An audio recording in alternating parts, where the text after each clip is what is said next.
শরণাগত কিঙ্কর কল্পতরুং তরুধীকৃতাধীরবাদান্নবরম বরদেন্দ্রগণার্চিতা দিব্যপদং প্রণমামি সদা প্রভুপাদপদম। শ্রীশিলা সচ্চিদানন্দ ভক্তিনাথ ঠাকুর মহাশয় জৈব ধর্ম পঞ্চদশ অধ্যায়।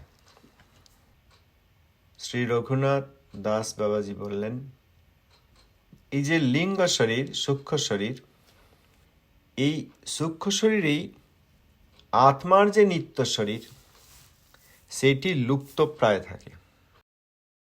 যে পর্যন্ত নিত্য শরীর সূক্ষ্ম শরীরে লুপ্ত প্রায় থাকে, সে পর্যন্ত জড় সম্বন্ধ অভিমান থাকে, প্রবল থাকে। জড় সম্বন্ধ, আমি এই শরীর, আমার মনই আমার ইচ্ছা। অতএব চিৎ সম্বন্ধ অভিমান সেটিও লুপ্ত প্রায় থাকে, কারণ আত্মা লিঙ্গ শরীরে লুপ্ত প্রায়। অতএব লিঙ্গ বা সূক্ষ্ম শরীর, তার যে অভিমান, তার যে ধারণা, সেটি প্রবল থাকে। আর আত্মার যে নিত্য অভিমান, চিৎ সম্বন্ধ অভিমান, সেটিও লুপ্ত প্রায় থাকে। অর্থাৎ আমি কৃষ্ণদাস, এই বুদ্ধি থাকে না। লিঙ্গ শরীর সূক্ষ্ম, মন বুদ্ধি এবং অহংকার দিয়ে তৈরি। লিঙ্গ শরীরকে আবার স্থূল শরীর আবরণ করে কাজ করে। স্থূল শরীর সেখানে খুব বলবতী। এবার স্থূল শরীরের অভিমান হতে হতে, অভিমান বাড়তে বাড়তে বর্ণ, আশ্রম ইত্যাদির অহংকার উদিত হয়। মন বুদ্ধি অহংকার এগুলি প্রাকৃত জগতের জড়বস্তু, এটা ঠিকই। কিন্তু এই আত্মবৃত্তি অর্থাৎ নিত্যবৃত্তি, তার একটা বিকার স্বরূপ হয়ে এই মন বুদ্ধি অহংকার জ্ঞানের অভিমান করে। জড়বস্তু হয়েও জ্ঞানের অভিমান কি করে হচ্ছে? কারণ তারা আত্মবৃত্তির বিকার স্বরূপ হয়ে জ্ঞানের অভিমান করছে। অতএব আমরা এই বদ্ধাবস্থায়, বদ্ধ জীব, আমরা যে কৃষ্ণ সেবার অভিনয় করছি, যেখানে সহজিয়া ইত্যাদি, তাদের কথা তো একদমই আলাদা। তাঁরা তো চিৎ জড় সমন্বয় করে বসে আছেন। এই যে আত্মা সূক্ষ্ম, যার উপরে এই লিঙ্গ শরীরের আবরণ রয়েছে, মন বুদ্ধি অহংকারের আবরণ রয়েছে। আত্মা মন বুদ্ধি অহংকারের প্রলেপে রয়েছে এবং সেখানে লুপ্ত প্রায় হারিয়ে গেছে। সেই রকম বদ্ধাবস্থায় যখন আমরা কৃষ্ণ ভক্তির আচরণ করতে যাই, তখন ওই মন বুদ্ধি অহংকারের দ্বারা প্রভাবিত হয়ে জড় সম্বন্ধ জ্ঞানের কারণে বৈকুণ্ঠের যে চিৎ ব্যাপার, শ্রীহরির নাম, রূপ, গুণ, লীলা, পার্ষদ, ধাম ইত্যাদি, সেই চিৎ ব্যাপারগুলিকেও জড় মনে করি। এই জন্যই এখানে এনজয় শব্দটি এসেছে, নাচ গান এসেছে, কৃষ্ণ কীর্তনের নামে নাচ গান এসেছে। অনেক জায়গায় দেখা যায় খুব স্নান যাত্রা হচ্ছে, আবার বিভিন্ন সময়ে মূর্তির অভিষেক হচ্ছে। এইগুলি লোকেরা খুব ভালো, এইগুলি দেখতে খুব ভালোবাসে। এই যে এখানে ভগবানের বিগ্রহ রয়েছে, এখানে স্নান করানো হলো, দুধ দিয়ে দই দিয়ে স্নান করানো হলো, তাতে সোনার টুকরো ছিল, লোহার টুকরো ছিল, খুব মূল্যবান বস্তু দিয়ে করা হলো। সেই জলটা এবার পাওয়া যাবে, খুব যেন ধন্য হয়ে গেলাম। কিন্তু ভগবানকে, আমি কে, এখানে ভগবানের কি লীলা হচ্ছে, কেন স্নান যাত্রা?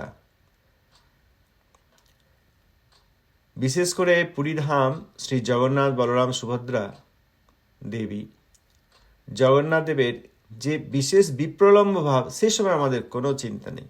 কিন্তু বাইরেও যে স্নানাদি হচ্ছে, দেখলাম অনেকে এইসব ভিডিও দেন। একে তো বৈষ্ণব অপরাধের চূড়ামণির সংস্থা, একবারে বৈষ্ণব অপরাধে আদ্যপান্ত ডুবে আছে। তারা আবার বড় বড় মূর্তি করে জল ঢালছে, এ ওকে ধরে আছে, সব কিছু রিচুয়াল তৈরি হয়েছে, সেইখানে খুব আগ্রহ। কিন্তু কোনো তত্ত্বজ্ঞান নেই, জড় সম্বন্ধ অভিমান যায়নি। বেশিরভাগ ব্যক্তির মনে ধারণা যে আজকে আমরা একটা পুণ্য দিনে পুণ্যক্ষেত্রে এসেছি, তাদের ধারণা পুণ্যক্ষেত্রে এসেছি আর আমরা খুব কিছু পূর্ণ করে নিলাম, এরপরে আমার শারীরিক রোগ চলে যাবে, মানসিক অসুবিধা চলে যাবে, পরিবারের মধ্যে যেসব ঝঞ্ঝাট সমস্যা রয়েছে সেগুলো মিটে যাবে, এই সব ধারণা, ভবিষ্যৎ ভালো হবে। সেখানে গিয়ে কিছু সাজগোজ করা হচ্ছে, নাচ গান করা হচ্ছে, সম্বন্ধ জড় সম্বন্ধ অভিমান এখনো যায়নি, আর এদিকে একবারে চিল্লীলায় প্রবেশ করে যাচ্ছে, চিৎ ধারণায় প্রবেশ করে যাচ্ছে। এটা অসম্ভব, চিৎ সম্বন্ধ অভিমান নেই। এই যে ঠাকুরমশাই ছিল, ভক্তিনাথ ঠাকুরমশাই লিখছেন, এ যতক্ষণ লিঙ্গ শরীরে নিত্য শরীর লুপ্তপ্রায় থাকে সে পর্যন্ত জড় সম্বন্ধ অভিমান প্রবল থাকে। জড় সম্বন্ধ অর্থাৎ আত্মতত্ত্ব সম্বন্ধে বিস্তৃত অবস্থা। শ্রীল ভক্তিনাথ ঠাকুর মহাশয় শ্রী ভজন রসে দ্বিতীয় জাম সাধনে বলেছেন, মায়া মুগ্ধস্য জীবস্য জ্ঞেয় অনর্থস চতুর্বিধা হৃদৌর্বল্যং চাপরাধ ঝসতৃষ্ণ তত্ত্ব বিভ্রম। মায়ামুগ্ধ জীবের 4 প্রকারের অনর্থ, সেইখান থেকে যত সমস্যা, হৃদয় দৌর্বল্য, অসতৃষ্ণা, অপরাধ আর তত্ত্ববিভ্রম। আবার তত্ত্ববিভ্রম অনর্থ, 4টি অনর্থ হলো, তার মধ্যে তত্ত্ববিভ্রম নিয়ে শ্লোকের প্রমাণ দিয়ে বলেছেন, তত্ত্ববিভ্রম কি? স্বতত্ত্বে পরতত্ত্বে চ সাধ্য সাধন তত্ত্বয় বিরোধী বিষয় চৈব তত্ত্বভ্রমস চতুর্বিধা। স্বতত্ত্বে অর্থাৎ আত্মতত্ত্বে ভ্রম, পরতত্ত্বে অর্থাৎ ভগবানের তত্ত্বে শ্রীহরিতত্ত্বে ভ্রম, সাধ্য সাধন তত্ত্বে আমাদের সাধ্য কি, কিভাবে সাধনা করলে সেই সাধ্য পাওয়া যায়, সেই সাধনাটা কি, এবং ভজনের বিরোধী বিষয়গুলি কি কি, এই 4 প্রকারের তত্ত্বভ্রম। সেখানে প্রথমে যে স্বতত্ত্বে ভ্রম, সেইখানে আমাদের সমস্যা। এই যে এই 15 অধ্যায় ছিল ভক্তিনাথ ঠাকুর মহাশয় জৈব ধর্মে যা বললেন, ওই স্বতত্ত্ব ভ্রম সম্বন্ধে, জীব সম্বন্ধে সম্বন্ধ অভিধেয় প্রয়োজন, সেখানে জীব শক্তি, জীবতত্ত্ব সম্বন্ধে। এবং এই অধ্যায়ের শেষের দিকে এসে কনক্লুড করার সময়, সিদ্ধান্ত করার সময় ব্রজনাথের প্রশ্নের উত্তর দিয়ে বলছেন যে যতক্ষণ পর্যন্ত এই মন বুদ্ধি অহংকার যে সূক্ষ্ম শরীর রয়েছে, যেটি আমরা বদ্ধাবস্থা থেকে লাভ করেছি এবং আজ পর্যন্ত ছাড়িনি, স্থূল শরীর বারবার পরিবর্তিত হয়েছে, বিভিন্ন স্পিসিস অফ লাইফ, বিভিন্ন ধরনের দেহ পেয়েছি, মানব, মানবেতর, বৃক্ষলতা ইত্যাদি, এবং বিভিন্ন লোকে দেহ পেয়েছি। পৃথিবী লোকে, এখন আমরা যারা এখানে রয়েছি পৃথিবী লোকে, এর আগে স্বর্গে পেয়েছি, কখনো অতল বিতল লোকে, কখনো নরকে যাতনা দেহ, বিভিন্ন স্থূল শরীর পেয়েছি। কিন্তু মন বুদ্ধি অহংকারের যে সূক্ষ্ম শরীর, সেটা আমাদের কখনো ছাড়েনি, সেটা ছাড়েও না। যখন কোনো জীবাত্মা মুক্ত হন এই ব্রহ্মাণ্ড থেকে, তখন ওই বিরজার জলে গেলে, বিরজার জল স্পর্শ করলে, তখন এই মন বুদ্ধি অহংকারের প্রলোভটি চলে যায়। এগুলি ব্রহ্মাণ্ডেরই বস্তু। যতক্ষণ মন বুদ্ধি অহংকার সূক্ষ্ম শরীর, সেখানে ওই আত্মার নিত্য শরীর লুপ্ত প্রায় একদম হারিয়ে যাওয়ার মতো অবস্থা রয়েছে, ততক্ষণ জড় সম্বন্ধ, চিৎ সম্বন্ধ অভিমান লুপ্ত প্রায় নেই। প্রায় যার যেমন পরিস্থিতি তার সেরকম, কারোর একদমই নেই। লুপ্ত প্রায় বলতে এমন অবস্থা যে প্রায় একদমই নেই। আবার যারা ধীরে ধীরে সাধনা করছেন, তাদের এই আত্মতত্ত্বের ধারণা আসছে এবং ধীরে ধীরে তাদের চিৎ সম্বন্ধ অভিমান আসছে যে আমি নিত্য কৃষ্ণদাস। কোথায়? বৈকুণ্ঠের কোন ব্রহ্মাণ্ডে, কোন লোকে, কোন পার্শ্বদের অধীনে ভগবানের কিভাবে সেবা করব, আমি যে দাস কিভাবে সেবা করব, এই ধারণা ধীরে ধীরে আস্তে আস্তে সাধনা করতে করতে তাদের চিৎ সম্বন্ধ অভিমান কিছু আসছে। কিন্তু দিনের বেলা, রাত্রিবেলা বেশিরভাগ সময়ে ওই জড় সম্বন্ধ অভিমানই প্রবল থাকছে সাধকেরও, আর যাদের সাধনা নেই তার তো কথাই আলাদা। সুতরাং এখন আমি একটু সেজে গুজে নৃত্য করে আসি, গোপীনাথকে নাচ দেখিয়ে আসি, গোপীনাথ খুব ভালোবাসে নাচ দেখতে, এর চেয়ে বড় অপরাধজনক চিৎজড় সমন্বয় বাজার হয় না। কিন্তু আমরা তো এইগুলিকেই গুরুত্ব দিচ্ছি, এইগুলি আমাদের কাছে খুব বড় হয়ে দাঁড়িয়েছে। ব্রজনাথ বললেন, আমি বুঝিতে পারিলাম যে জীবের নিত্যস্বরূপ চিৎকর্ময় এবং সেই স্বরূপে চিৎকনগঠিত অঙ্গ প্রত্যঙ্গাদির সৌন্দর্য আছে। বদ্ধাবস্থায় লিঙ্গ শরীর দ্বারা আবৃত হইয়া সেই সৌন্দর্যের আচ্ছাদন হয় এবং স্থূল শরীরের আবরণের সহিত জীব স্বরূপের অত্যন্ত জড়বিকার উপস্থিত হয়। এখন আমার জিজ্ঞাসা এই যে, মুক্তাবস্থায় জীব কি সম্পূর্ণ নির্দোষ? প্রশ্নের ভূমিকা হচ্ছে এই যে, আমি বুঝলাম, আপনি এতক্ষণ যা বললেন তাতে বুঝলাম যে জীবের যে নিত্যস্বরূপ, আত্মারও নিত্যরূপ আছে। আমার যেমন শরীরে হাত পা ইত্যাদি রয়েছে, সেরকম আত্মা নিত্য চিৎকন জীব, তাঁরও ওই রকম অঙ্গ প্রত্যঙ্গ ইত্যাদি তাঁর সৌন্দর্য রয়েছে। কিন্তু আমরা আত্মার ধারণা আমাদের নেই, আত্মদর্শন আমাদের নেই, এবং চিৎকন জীব অবস্থায় সেই শরীর খুব সূক্ষ্ম। যখন আত্মা বুঝতে পারবেন যে আমি শ্রীহরির বিভিন্নাংশ হেতু তাঁর নিত্যদাস, কোন ধরনের নিত্যদাস, এই ধারণা যখন আসবে, তখন তার সেই যে নিত্য শরীরের অঙ্গ প্রত্যঙ্গ, সেগুলি আরও বিকাশ প্রাপ্ত হবে। একটা সন্তান গর্ভে জন্ম নেয়, তখন তার কি অবস্থা? শ্রীমদ্ ভাগবতে এইসব কথা বলা আছে যে প্রথমে এরকম এই অবস্থা লাভ হয়, তারপর একটা কুলের মতো অবস্থা লাভ হয়, তারপর তার থেকে আস্তে আস্তে মাথার ভাবটা বেরিয়ে আসে, তারপর আস্তে আস্তে অঙ্গ প্রত্যঙ্গ হয়, ভ্রূণ থেকে ধীরে ধীরে গর্ভে শিশুর যে উৎপত্তি হচ্ছে, সেরকম আত্মারও নিত্য শরীর আছে, নিত্য শরীরে অঙ্গ প্রত্যঙ্গ আছে, সেই অঙ্গ প্রত্যঙ্গ সুন্দর, কিন্তু ভগবত দাসত্বে কোথায় কেমনভাবে তার রতির উদ্ভব হবে, অর্থাৎ কি প্রকারের দাস হবেন, কি প্রকারের সেবা করবেন, সেইটি যখন সাধনার দ্বারা নির্দিষ্ট হয়, তখন তার অঙ্গ প্রত্যঙ্গ আরও বিকাশ প্রাপ্ত হয়। সুতরাং চিৎকন আত্মার যে অঙ্গ প্রত্যঙ্গ, চিৎকন অঙ্গ প্রত্যঙ্গ, তার সৌন্দর্য রয়েছে এবং সেটি নিত্যস্বরূপ। প্রথমে সাধক বা সাধিকা সেরকমই চিন্তা করবেন যে আমি এই স্থূল শরীরটা নই। মন যার বিভিন্ন ইচ্ছা রয়েছে এবং ইন্দ্রিয়ের দ্বারা ইন্দ্রিয়ের ভোগ্য বিষয়গুলি সর্বদা অনুসন্ধান করছে, সেই মনের ইচ্ছাটাও আমার ইচ্ছা নয়, সেই মনটিও আমি নই। বুদ্ধি যে প্রাকৃত জগতের ভালো মন্দ, ওই জন্য এই ভালো এই মন্দ এই সব ভ্রম, এটা ভালো নয়, এটা এক ধরনের ভ্রম। অর্থাৎ বুদ্ধির যে তথাকথিত সৎ অসৎ, ঠিক ভুল, এই চিন্তা প্রাকৃত বুদ্ধি, সেই বুদ্ধির ফ্যাকাল্টি অফ জাজমেন্ট, সেই বুদ্ধির বিষয়ে আমার গিয়ে লাভ নেই। আর বুদ্ধি অপেক্ষাও যে সূক্ষ্ম অহংকার, যে আমি ভোগী, এই রকম শরীর বিশিষ্ট ভোগী, এখন আমি পুরুষ বা এখন আমি স্ত্রী, এখন আমার এতটা বয়স, এই ভূমিকায় আমি মা, এই ভূমিকায় আমি কন্যা, এই ভূমিকায় আমি প্রেমিকা, এই ভূমিকায় আমি স্বামী, এই ভূমিকায় আমি কর্মী, এই সব অহংকারের কোনো প্রয়োজন নেই।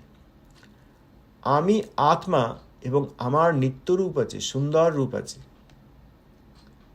সেই রূপ চিন্তা করে, অর্থাৎ আত্মতত্ত্বে অবস্থিত হয়ে ভগবানের নিত্য দাসত্বে, অর্থাৎ ভগবানেরই কোনো লোকের, কোনো অপ্রাকৃত লোকের, অর্থাৎ ব্রহ্মাণ্ডের যে পার্ষদগণ আছেন, তাদের অধীনে তাঁদেরই মতো আমি দেখতে। যদি কেউ ব্রজে সক্ষরসে কৃষ্ণের ভজনা করতে চান, তখন কৃষ্ণের সখাগণ সম্বন্ধে ভালোভাবে জেনে, তাঁদের রূপ, তাঁদের নাম, তাঁদের রূপ, তাঁদের গুণ, তাঁদের বয়স, তারা কিভাবে কৃষ্ণের সঙ্গে ক্রীড়া করেন, প্রত্যেক সখা তাদের কৃষ্ণের প্রতি কীরকম প্রীতি, কোন কোন বিষয়ের সেবা বিষয়ে তাদের অপ্রাকৃত দায়িত্ব রয়েছে, তাঁরা কিভাবে কৃষ্ণের সঙ্গে হাসি আনন্দ ক্রীড়া করেন, তাঁদের অধীনে তাঁদেরই মতো সুন্দর রূপ আমারও এই চিৎকন আত্মার, এইরকম চিন্তা করতে করতে তারা সেই সখাগণের অধীনে কৃষ্ণ সেবা করবেন মাধুর্যে। তবে তার আগে বর্তমান স্থূল শরীর এবং মন বুদ্ধি অহংকার আদি যে সূক্ষ্ম শরীর, সেইগুলির সমাধান দরকার। এই যে প্রবল জড় সম্বন্ধ, সেইটির সমাধান হয়ে প্রবল চিৎ সম্বন্ধ হওয়া দরকার। তার আগে করলে আবার ওই চিৎ জড় সমন্বয়ে বাদ হয়ে যাবে। অতএব সাধক বা সাধিকা সেই রকম একটা বিশেষ পর্যায়ে গেলে তখন সেইভাবে সাধনা করবেন, সেই সাধনায় একদিন ভজনে উন্নীত হবে। এবং যেরকম সাধনা করবেন তাঁর হৃদয়ে যেরকম রতি তিনি সেই রকম রূপ প্রাপ্ত হবেন। এই জন্যই তো ওই কিছু সহজিয়ার দল আছে, তারা খুব অভিমান করে যে আমি এরকম কি বলে যেন সিদ্ধ প্রণালী পেয়ে গেছি। সিদ্ধ একটা প্রণালী তাঁরা সেটা পেয়ে গেছেন, এখনও জড় সম্বন্ধ অভিমান যায়নি। এখনও বাড়িতে সেরকম ঝগড়া, আবেগ, আনন্দ, খুশি, সমাজে এখানে ওখানে প্রতিযোগিতা, তারপর রোগ নিয়ে চিন্তা, শোক নিয়ে চিন্তা, বৃদ্ধাবস্থা নিয়ে চিন্তা, পরলোক নিয়ে চিন্তা, মুক্তি নিয়ে চিন্তা, এইসব এখনও রয়েছে। কিন্তু ওই অবিবেচক বঞ্চক গুরুদের কাছে গিয়ে তাঁরা সিদ্ধ প্রণালী পেয়ে গিয়েছেন। সিদ্ধ প্রণালী বলে কোনো বস্তু এরকম হয় না। ওই সাধনা করতে করতে আত্মার চিৎকন রূপ সেই ভ্রূণেরই বিকাশ হতে হতে সেখানে তিনি ওই ভগবানের দাস রূপ যে নিত্য শরীর সেটা প্রাপ্ত হন। নিত্য শরীর, নিত্য ভাবনা, নিত্য সেবার যে অনুসন্ধান এবং আকাঙ্ক্ষা, নিত্য পার্শ্বদের সঙ্গে সর্বদা থাকার যে ইচ্ছা অর্থাৎ আগ্রহ, সেইগুলি ফুটে উঠতে উঠতে তাঁর জড় সম্বন্ধ চলে যায়। তখন তিনি যে ভজন করেন, চিদনুশীলন হরিনাম করেন, তখন তাঁর জড় অভিমান থাকে না। কখন খিদে পেয়েছে, কোন অঙ্গটা যন্ত্রণা হচ্ছে, কি রোগ হয়েছে, এসব চিন্তাই থাকে না। কে কার, কে কি বলেছে, এসব চিন্তা থাকে না। তখন তাঁর ওই আত্মা সিদ্ধ স্বরূপে অর্থাৎ অপ্রাকৃত ধামে অর্থাৎ চিন্ময় বৈকুণ্ঠে স্থান প্রাপ্ত হন। এ কি এখানকার কথা? আমি গেলাম, একটা দিন দেখে দিল, মন্ত্র দিল, সেখানে আবার শুনেছি নাকি গুরুই তিলক সেবা করে দেন শরীরে, তিলক সেবা শরীর দিয়ে দিল। তারপর একটা মন্ত্রের সার্টিফিকেট দেয়, গ্র্যাজুয়েশনের সার্টিফিকেটের মতো সার্টিফিকেট দেয়। জিজ্ঞেস করবে যে আপনাদের এখানে এরকম মন্ত্রের সার্টিফিকেট আছে, কি যেন বলে, সিদ্ধ প্রণালীর সার্টিফিকেট আছে। সিদ্ধ প্রণালী যেন এখানকার একটা প্রণালী। সাধনা করতে করতে যখন জড় সম্বন্ধ, স্থূল এবং সূক্ষ্ম শরীরের প্রভাব চলে যাবে এবং যে আত্মা নিত্যরূপ ওই সূক্ষ্ম শরীর, লিঙ্গ শরীরে এখন লুপ্তপ্রায় হয়ে আছে, তিনি প্রকাশিত হবেন, প্রস্ফুটিত হবেন এবং মন বুদ্ধি অহংকারের প্রভাব থেকে মুক্ত হবেন তিনি। তার সঙ্গে কোনো জগতের কোনো ব্যক্তির শত্রুতাও নেই, মিত্রতাও নেই। এদিকে শ্রীমদ্ ভগবদ্ গীতা পড়ে খুব শ্লোকাদি মুখস্থ করে, আমি তো বলতেও পারি না, আমার কথা বাদ দিন, কিন্তু তারা একদম মুখস্থ বলে দেবে। শত্রুর সঙ্গেও সমান, আবার মিত্রের সঙ্গে সমান ভাব হয়েছে নাকি? বাড়িতেই শত্রু মিত্র, পরিবারের মধ্যে 4 জন 5 জন 6 জন 8 জন, সেখানেই শত্রু মিত্র। আবার বলে যে জগতের সব শত্রু মিত্র সব সমান। জগতের শত্রু মিত্র সমান কি করে হবে? অবধূতের 24 গুরুর কথা শ্রীমদ্ ভাগবত একাদশ স্কন্ধে যেখানে আছে, সেখানে একজন গুরুর কথা বলেছেন অবধূত, যে একটি পাখি মুখে মাংসখণ্ড নিয়ে যাচ্ছিল, আরও কতগুলো পাখি তাকে অনুসরণ করছে, তার শত্রুতা করছে। তারপর সেই মুখের মাংসখণ্ডটি পাখিটি ছেড়ে দিলেই তার পিছনে যত সব প্রতিযোগী ছিল এবং শত্রুতা করছিল তারা সবাই চলে গেল, কারণ মুখে আর ওই মাংসখণ্ডটি নেই। তার মুখের মাংসখণ্ডটি তাদের কাছে খাদ্য, তাদের শরীরের হিসেবে সেটি খাদ্য। তখন তারা প্রতিযোগিতা করছে, সেটি ছেড়ে দিলেই আর কোনো প্রতিযোগিতা নেই। আমাদেরও সেরকম মন বুদ্ধি অহংকার দিয়ে আমরা যে বিচার নিয়ে আজকে বসে আছি জড় সম্বন্ধ প্রবল হয়ে, সেইটি যখন চলে যাবে তখন জগতে শত্রু থাকবে না, মিত্র থাকবে না। আর কেউ শত্রুতা করলেও তিনি ভাবেন এই কার শত্রুতা করছে, মুখের মাংসখণ্ডটির জন্য শত্রুতা করছে, সেটি ছেড়ে দিলে অর্থাৎ বিষয়ের জন্য কোনো প্রতিযোগিতা আরম্ভ হয়েছে বা প্রতিহিংসা আরম্ভ হয়েছে, সেটি ছেড়ে দিলেই আর। অতএব আমি যখন এই শরীরটা নই, কিছুদিন পর আর শরীরটা থাকবে না, এর আগেই শরীরটা ছিল না, এবং এই মন বুদ্ধি অহংকার অর্থাৎ আমার ইচ্ছা, আমার শত শত বিচার বুদ্ধি এবং আমি যে অহংকারী, যে আমি ভোগী, এই বিচার ছেড়ে দিলেই কারোর সঙ্গে আর কোনো শত্রুতা নেই। এবং আর কেউ তাকে সাধারণ জীব, সাধারণ বদ্ধজীব আমাদেরই মতো মনে করে হিংসা করলেও তার মধ্যে কোনো হিংসা নেই। তিনি একমাত্র সুতত্ত্বের যেখানে অপলাপ, সেইখানে বিরক্ত হন, আর কোথাও তার কোনো শত্রুতাই থাকবে না। সুতরাং ওই সিদ্ধ প্রণালী ওই হাতের মোয়া নয় যে অবিবেচক গুরু দিয়ে দেবেন আর তারা বুক ফুলিয়ে বুক বাজিয়ে বলবেন আপনাদের মন্ত্রের সার্টিফিকেট কই। এখানে ব্রজনাথ এই ভূমিকা করে বললেন, বদ্ধাবস্থায় লিঙ্গ শরীর দ্বারা আবৃত হয়ে সেই নিত্য চিৎকন জীবাত্মার যে সুন্দর অঙ্গ প্রত্যঙ্গ আছে সেগুলি আড়াল পড়ে যায় মন বুদ্ধি অহংকার অর্থাৎ লিঙ্গ শরীর অর্থাৎ সূক্ষ্ম শরীরের দ্বারা, আর তার উপরে আবার স্থূল শরীরের আবরণ, সেটা আবার লিঙ্গ শরীরকেও আবরণ করে। ওই জন্য আমরা মন বুদ্ধি অহংকার দেখতে পাই না। সামনেই লোকে কথা বলছে, কথার দ্বারা বুঝতে হয় সে মনে কি চাইছে, পলিটিক্স করছে, রাজনীতি করছে, আসল কথাটা লুকিয়ে সভ্যতা ভদ্রতা করছে। এর আগে আমরা যে পড়লাম ওই যে দিগম্বর চট্টোপাধ্যায়ের সঙ্গে যখন কথা হলো শ্রী অদ্বৈত দাস অর্থাৎ কালিদাস লাহিড়ী মহাশয় পূর্বে, তখন সেখানে সভ্যতার সংজ্ঞা দিয়েছেন যে মনের মধ্যে যাই থাক সেটা যদি লুকিয়ে রাখা যায় আর বাইরে ভালো ভালো কথা বলা যায়, হাসা যায়, ভালো ব্যবহার করা যায়, লোককে খুশি করা যায়, তাহলে সেটাই সভ্যতা। আর মনের মধ্যে বিষাক্ত ভাব আছে তা থাক, সেটাই যত লুকিয়ে রাখতে পারবে তত সভ্যতা। এইটা হচ্ছে বর্তমান জগতের সভ্যতার সংজ্ঞা। সুতরাং স্থূল শরীরের আবরণ, আর আমরা সামনের ব্যক্তি কি কাজ করছে, কি কথা বলছে, পরিবারের মধ্যেই তাদের মনের মধ্যে কি রয়েছে আমরা বুঝতে পারি না। আমার নিজের মনের মধ্যে কি রয়েছে আমি বুঝতে পারি না, কারণ সেই সূক্ষ্ম শরীর মন বুদ্ধি অহংকার এটি স্থূল শরীরের দ্বারা আবৃত হয়েছে। কারণ স্থূল শরীরে আবার ভাবনা রয়েছে যে আমার এত বয়স, আমি এত সুন্দর, আমি এত অসুন্দর, আমি এই জায়গায় পড়াশোনা করেছি, এত বড় প্রেস্টিজিয়াস জায়গায় পড়াশোনা করেছি, বা আমি পড়াশোনা করিনি, আমি মূর্খ, আমি বলতে পারি না, এই সবগুলোই অহংকার। সুতরাং জীব স্বরূপ অর্থাৎ নিত্য স্বরূপ অর্থাৎ আত্মার যে নিত্য অঙ্গ প্রত্যঙ্গ রয়েছে সেটি আড়াল হয়ে যাচ্ছে, আচ্ছাদিত রয়েছে, জড় বিকার উপস্থিত হচ্ছে। মন বুদ্ধি অহংকারকে এখন জ্ঞানের আকার মনে হচ্ছে, অর্থাৎ মনের কিছু জ্ঞান আছে, বুদ্ধির কিছু সৎ অসৎ বিচার রয়েছে। এখন আমার জিজ্ঞাসা এই যে মুক্তাবস্থায় জীব কি সম্পূর্ণ নির্দোষ? অর্থাৎ যখন এই স্থূল শরীর থাকবে না বা তার প্রভাব থাকবে না, থাকলেও স্থূল শরীরে থাকলেও তার প্রভাব থাকবে না, তিনি প্রকৃত সাধক।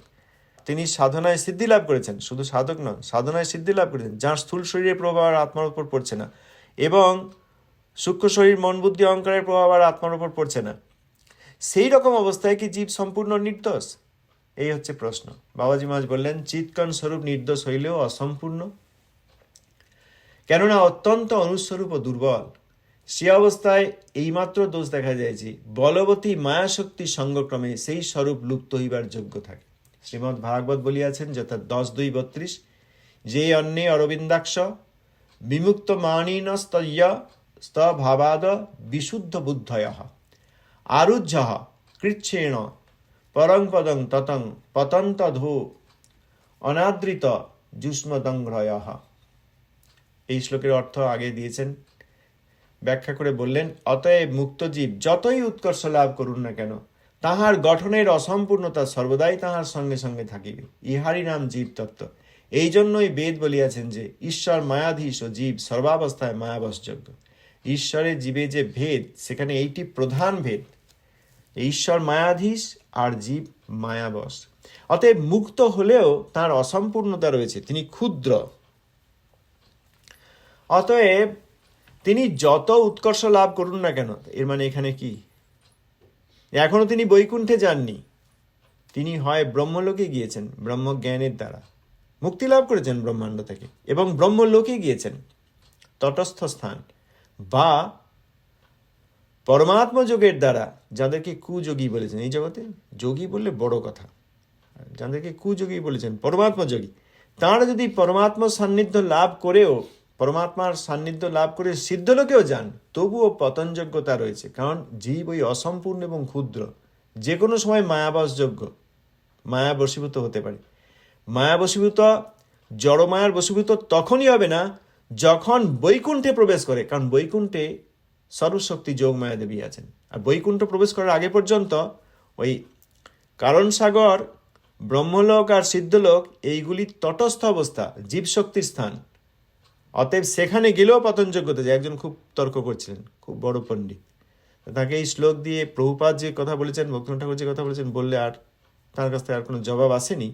কারণ অনেক লোকের ধারণা আছে যে ব্রহ্মলোকে গেলে আর পতন হয় না, আবার সিদ্ধলোক যেহেতু সিদ্ধ আত্মাদের স্থান, আর পতন হয় না। কিন্তু ব্রহ্মলোক এবং সিদ্ধলোক দুই জায়গা থেকেই আবার ব্রহ্মাণ্ডে পতন হয়, কারণ তাঁরা তখনও জীব শক্তির অধীনে, তাঁরা তখনও পরাশক্তি স্বরূপ শক্তি যোগমায়ের অধীনে বৈকুণ্ঠে প্রবেশ করেননি।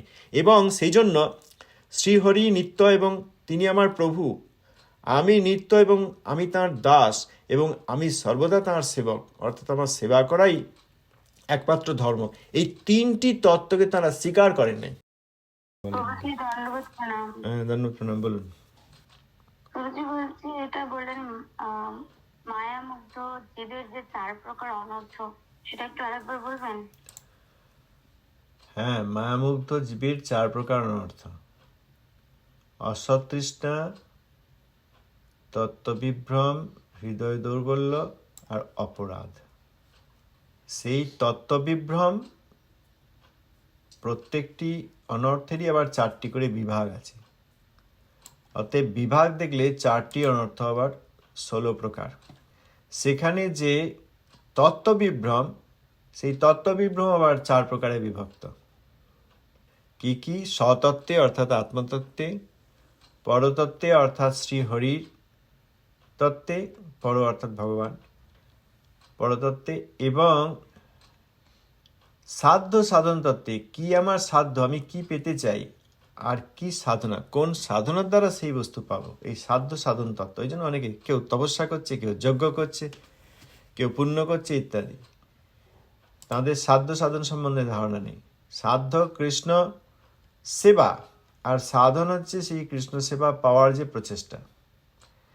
আর বিরোধী বিষয় অর্থাৎ ওই যে সাধ্য সাধন অর্থাৎ সাধনা এবং পরবর্তীকালে মুক্ত হয়ে ভজন করবেন, সেখানে বিরোধী বিষয় কি কি, এই 4টে হচ্ছে তত্ত্বভ্রম।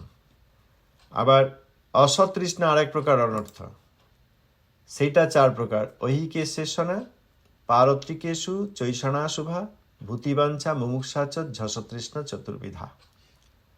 4 প্রকারের অসৎ তৃষ্ণা। অসৎ তৃষ্ণা, যে তৃষ্ণা সৎ নয়, ভালো নয়, মঙ্গল দান করে না। এষণা অর্থাৎ ইচ্ছা। কি কি? পারত্রিক বিষয়ে, ঐহিক বিষয়ে অর্থাৎ এই জগতের যত কিছু, ভালো ঘর চাই, ভালো বর চাই, ভালো গাড়ি চাই, ভালো স্ত্রী চাই, ভালো অর্থ চাই, ভালো ইনকাম চাই, ভালো সম্মান চাই, সৌন্দর্য চাই, সব কিছু ঐহিক বিষয়। এই শরীর সম্বন্ধিত, এই যতদিন এই শরীর জীবিত আছে ততদিন যত কিছু আমাদের চাওয়া শরীর এবং মন সম্বন্ধিত, সেইগুলি ঐহিক বিষয়ে এসো না।